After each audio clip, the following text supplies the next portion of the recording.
Do we even know how religions work or what effects they have on society? Sam Perry says probably not. Check this out. This is TenOnReligion.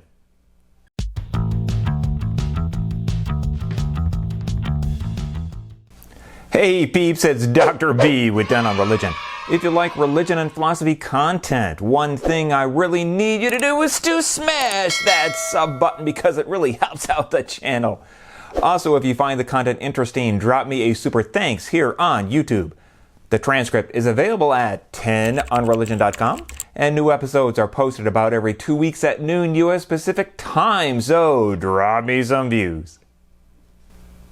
Last year in 2024, the University of Oklahoma sociologist Sam Perry published a book titled Religion for Realists: Why We All Need the Scientific Study of Religion.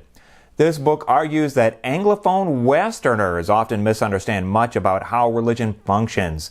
It's basically an argument about how the scientific study of religion should change our understandings of how religion functions in the West. This is a sociological book, and sociology is the evidence-based study of groups of people. He defines religion as whatever subjective and objective realities human beings and their communities perceive and relate to as religious. The scientific study of religion is the systematic evidence-based approach to understanding the subjective and objective realities of religion. We know that religion is real, at least in some sense, because it shapes the lives of billions of people and is a huge part of the social structures of society. There's a lot of cool stuff going on in this book, so let's get into it. This book is essentially arguing three main points, which are all trying to correct misconceptions about how religion actually functions in society. The first is that the cognitive force in religion is not beliefs based on faith, but rather social identity and norms. Let's explain. Human beings can be thrown into groups based on completely arbitrary criteria, and almost immediately some human tendency would be activated, which causes people to always favor their own group, assume the best about in-group members, and treat them as individuals. In contrast, the same people tend to be suspicious toward their competition and foster prejudice towards any out-group members. Because of this known behavior in the way people function in groups, Perry concludes that religion isn't fundamentally about faith or even about the contents of one's faith. At the level of cognitive and emotional processes, it's about our relationship to in-group and out-group members. Religion is sacralized usness. It orients us within our in-group, and it clothes our people and how we do things with transcendence and eternal cosmic significance. This dynamic gives birth to myth, ritual, and theology. You see, Homo sapiens evolved within groups, and it seems one of the reasons for Homo sapiens' success as a species is our unique ability to cooperate with non-relatives by creating myths, stories, symbols, and ceremonies. Our collective rituals often involve coordinated physical activities that not only regulate our emotional well-being, but also unite us against actual existential threats like enemies, competition, and the forces of nature. Studies that examine why devoutly religious persons are happier and healthier than other Americans find this is primarily due to the deep social relationships that come with consistent participation in religious communities.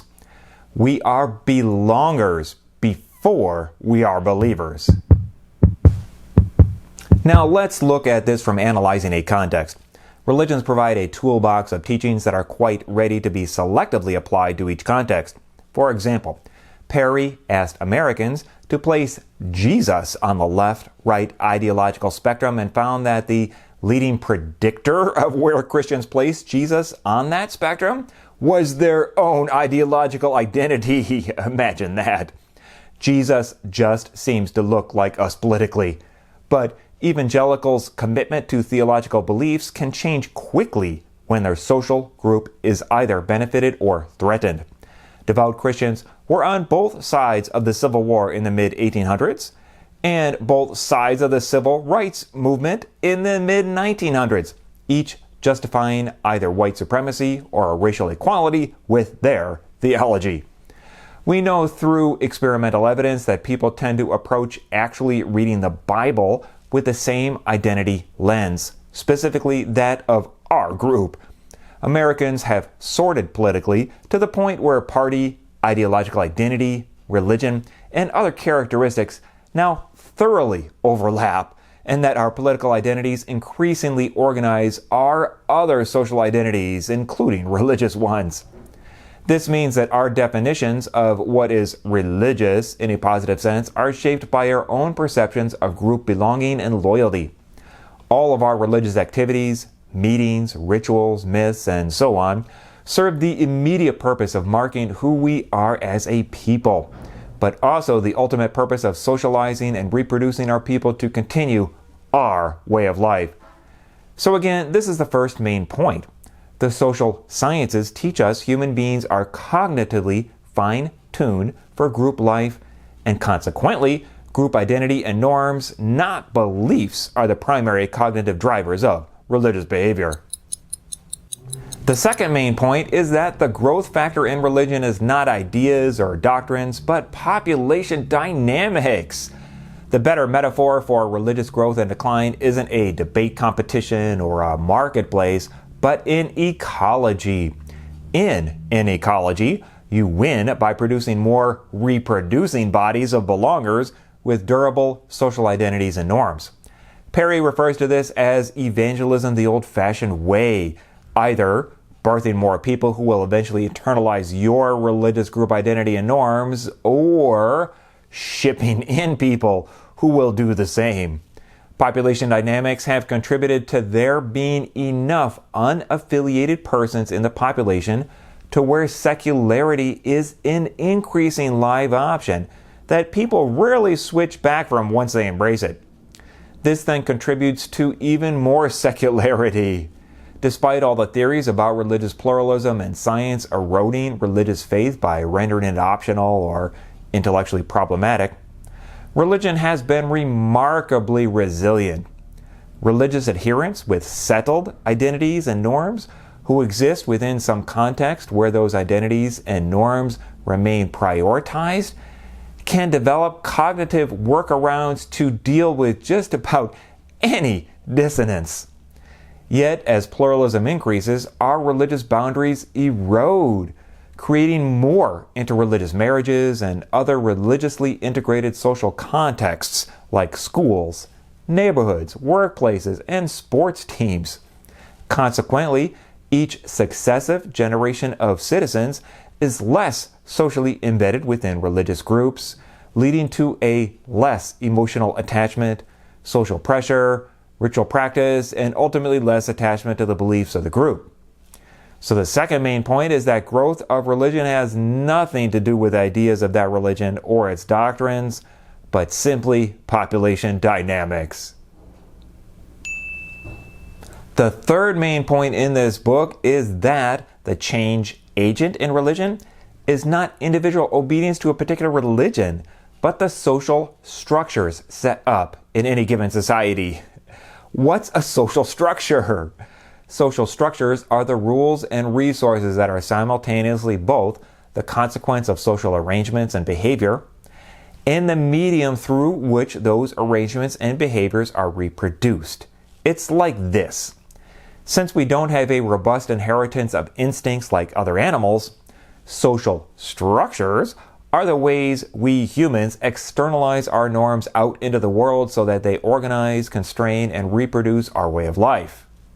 Put simply, we make social structures, but they also make us, whether we are aware of it or not.